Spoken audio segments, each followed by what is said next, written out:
All right, you guys, I'm building this 12 bolt from a bare housing, which is kind of a pain, honestly. I got my new posi carrier, my ring gears on there. Those are GM 373s. I always save original 12 bolt gears when I can find them. The problem is, even if you buy a really comprehensive install kit with all the bearings and all these shims, you're still not gonna have everything you need. Like, for example, here's a new pinion nut. But unfortunately, there's a thick washer that goes on this yoke. By the way, I had to find the yoke too, because I didn't have a yoke, because again, it was just a bare housing. So let's go see what we got. And if we can find that fat washer, that's what the rear end's going in. We're doing a full four-wheel disc brake conversion on that car. So we're gonna come over to our drawer full of tricks here. Crush sleeves, a scooter wheel. Where do we have that little washer? We got all kinds of rear end parts in here. Got a huge pile of shims. And what do we got laying around here? There's a pinion nut right there, another axle bearing, another cross pin, shims. Aha! What is this? The last missing puzzle piece right there. Is it the right one? Let's see. Does it fit on this pinion? Yes, it does. That's what we needed. I got everything I need now to finish putting this thing together. It's a beautiful thing. All right, we're gonna use our high-tech seal driver. We're gonna drive our seal in.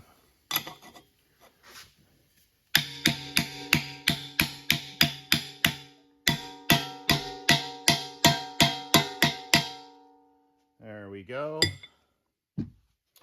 Then we're gonna put our yoke on, which is this guy.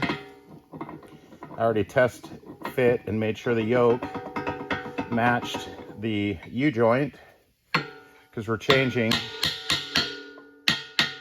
the 10 bolt out of that Camaro. And the other thing that I do on these is I put a little bit of sealant under this washer, because if you don't, it's going to leak oil through the spline of this yoke. It'll always sweat oil up out of there, and it's annoying. I hate oil leaks. Then we're going to put our washer on that we just found.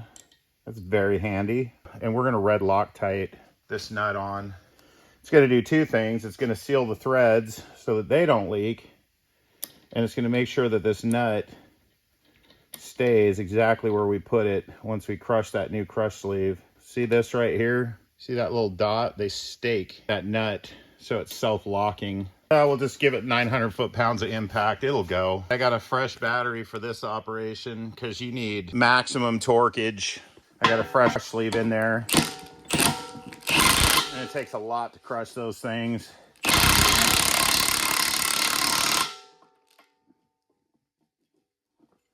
don't know what the heck that was. Something just fell out of the end of the socket.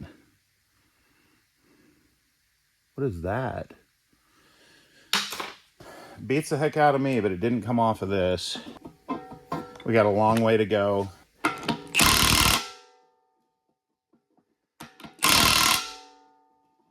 Yeah, maybe not a long way to go. Oh yeah, there's a ton of play in that thing.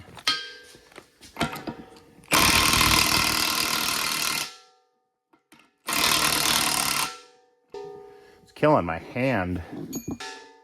I might actually be a wimp and have to get something to hold that. All right, we got a glove. A welding glove. Let's see if we can hold on to this thing. Yeah, we got a long way to go. Definitely don't want to over tighten it. You give it just a tiny, tiny bit more. I watched the hole in the socket right there. That's how I can tell if it moved.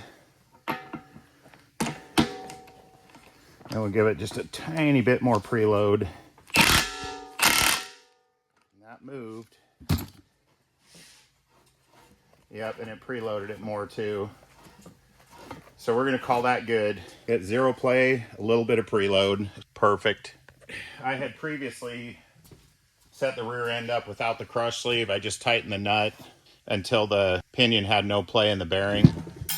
And then set the third member assembled with the gear. Set the carrier in there. and then shimmed it all up. I hate using all these little shims, but it is what it is. So anyway, we got the one side shims are in there. We're gonna set this in. Hopefully they don't all go flying. All right, they stayed. We're gonna get these shims in there. They go in pretty tight because not only is it setting the lash between the ring and the pinion gear, it's also putting a little bit of preload on these carrier bearings. All right, it took some doing to get those shims in there. But they're in, and this thing is set up. I don't even need a dial indicator to tell you. Listen to this. It's probably about 6 or 8 thousandths. It's set up on the tight end of good. I have a video, a complete detailed step-by-step how to build a 12 bolt already on the channel if you want to check it out. But just wanted to update you guys on what's going on in the shop right now. We're putting a 12 bolt in a 68 Camaro, and we are doing a 4-wheel power disc brake conversion at the same time and putting a big fat sway bar on the front. Since I started from scratch on this one, I did not have a pinion bearing already on this pinion, even though they are a used set of GM gears. I like the GM gears because they're quiet. So when I can find good used sets, I get them. But usually the shim under the pinion bearing, so it sets the depth of the pinion in the ring gear, it's typically going to be between 30 and 35 thousandths. And I got this one in there. What I tried to do was match the original wear pattern on the teeth, and I have it exact. It's dead nuts on. I got about a 33 to 34 thousandths depth in there, and it's pretty dialed in. If you're starting from scratch and you don't have your original shim to go off of, that's usually what you're gonna do, is you're gonna be between 30 and 35 thousandths on your pinion depth. Of course, you can always measure it too, but again, this channel is geared for people that don't have a bunch of specialized tools, and that's been my experience through years of doing this. So now I've got to pull these backing plates off because we're going to disc brakes. I can't put the axles in yet because I won't be able to get the backing plates out of the way. So that's the next thing. Backing plates off, then we'll put the axle bearings and seals in, and we'll put the axles in, and then we'll start putting the disc brakes on. Rear end's built. I've rotated this all the way around and checked the gear lash. You can hear it's got a little, but you need to check it in numerous spots. You rotate it, check it again, and make sure that you don't have a tight spot anywhere. I purposely left the axles and the brakes out because we're gonna install it in this, and it'll just make it that much lighter and easier. You have to lift it in over the leaf springs. Also to note, for you Camaro guys, the 68s, 69s had a multi-leaf. So there's 5 springs, and the 67s were a mono-leaf. It was a little thicker than this one, but it had just a single spring.